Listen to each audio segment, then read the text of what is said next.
How dare you disrespect Madam Edith?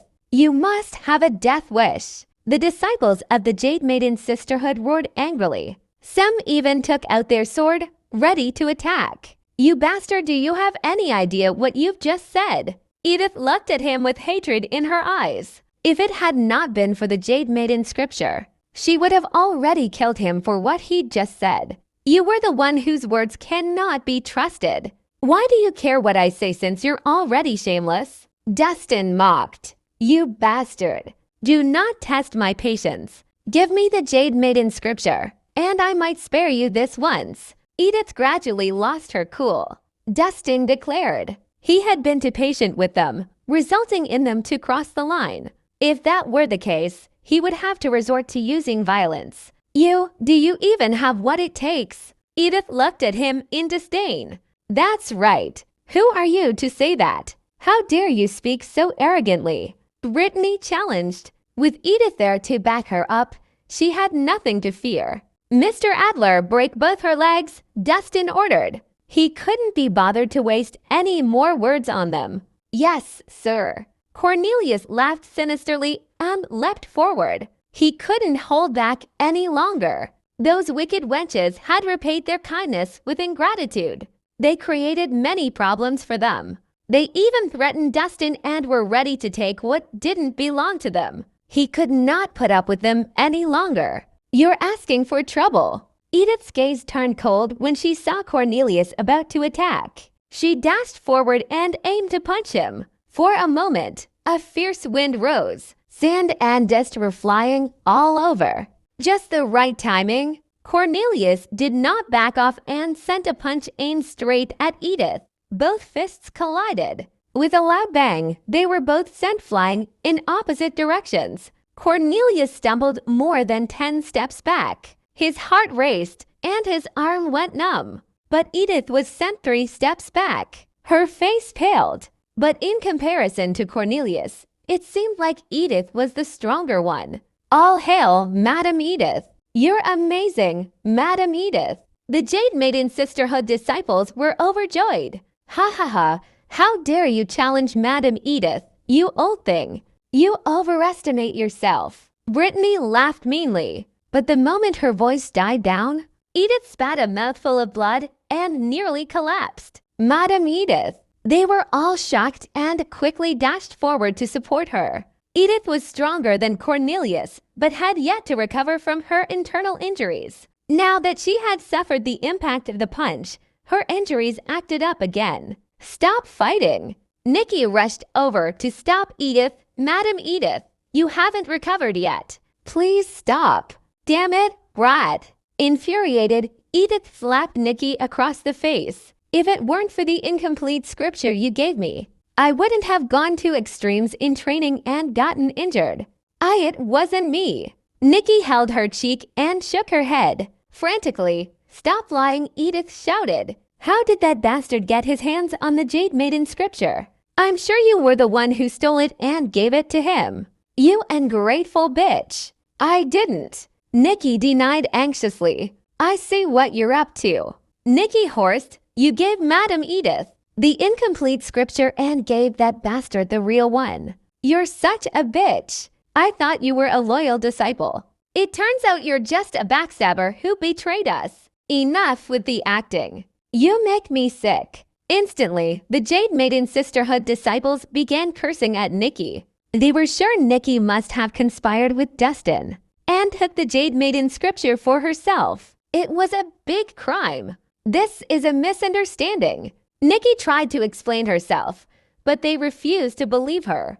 Just like that, she became the prime suspect. Mr. Adler, hurry up and break that woman's legs. Dustin pointed at Brittany, looking impassive. Yes, sir. Cornelius jumped forward and swung his leg toward Brittany's knee. There was a crisp crack as Brittany's knee bent backward, her bone fracturing from the impact. Brittany wailed as she fell to the ground in pain, sweating uncontrollably. Stop. If you hurt her again, I'll make you pay with your life. Edith snarled. An eye for an eye. She broke my men's legs, so I should return the favor and break hers. Dustin replied nonchalantly. Mr. Adler, her other leg as well. Sure, Cornelius sneered and raised his foot. I told you to stop. Edith suddenly drew her sword and pressed the blade against Nikki's neck. I'll kill her if you do anything. Startled, Cornelius immediately stopped his attack. Madam Edith. Nikki was stunned, looking in disbelief. Madam Parker, you'd kill your most faithful disciple. Dustin narrowed his eyes. I've already kicked her out. She's nothing to me now. Edith retorted, lifting her sword. The blade broke Nikki's skin, causing blood to trickle out of the wound. Why, what did I do wrong? Madam Edith, why would you do this to me? Nikki sobbed. She had remained loyal to Jade Maiden Sisterhood this entire time. She never imagined she would end up threatened by Edith. Shut up, Edith shouted. Who the hell do you think you are? You're nothing compared to Brittany. So you're going to kill me because of Brittany? Nikki's voice trembled in shock. Sacrificing you is nothing if it means saving Brittany. You're just a pawn to me anyway, Edith snapped. Nikki's legs went weak. She collapsed onto the ground with a pale face, utterly disappointed. She never imagined that Edith would be ruthless enough to sacrifice her. Did her loyalty mean nothing to Edith? I know the two of you are working together. If you don't want her to be killed, you better release Brittany. Edith threatened, holding her sword at Nikki's neck. She would have never resorted to such tactics if she hadn't been injured.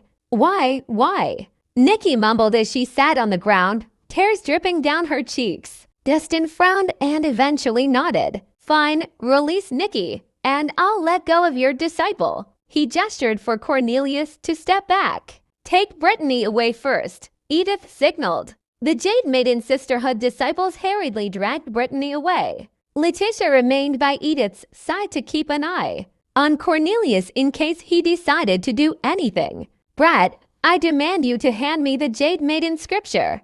Although Brittany had been released, Edith did not lower her sword. Instead, she began to shout out her requests. I've already compromised once. You'd better not take things too far. Dustin's face hardened. How dare that witch try to make another unreasonable request? The Jade Maiden scripture belongs to us in the first place. It's only natural that you return it to its rightful owner. Edith demanded arrogantly. With your attitude, do you think I'd hand it over?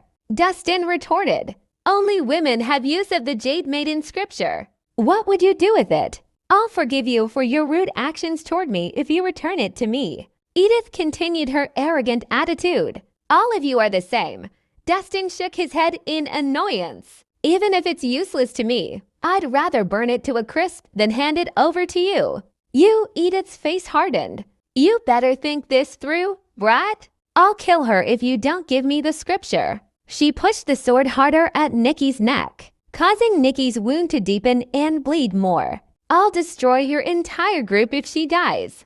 Dustin immediately began releasing a murderous aura. Knowing Edith's personality, the more he agreed to compromise, the more unreasonable her requests would be. Madam, why don't we fall back for now? I'm sure we'll get another chance. Letitia advised when she realized the situation was worsening. You're still hurt, so you shouldn't be fighting. There's a chance we might lose if you fight now. Kieran Gang had many skilled disciples and members, especially Cornelius. Both sides would suffer heavily if a fight were to break out. What? Edith frowned. She looked around and saw more Kieran Gang members surrounding them. She hesitated and decided it was best to retreat, since fighting wouldn't work in her favor today.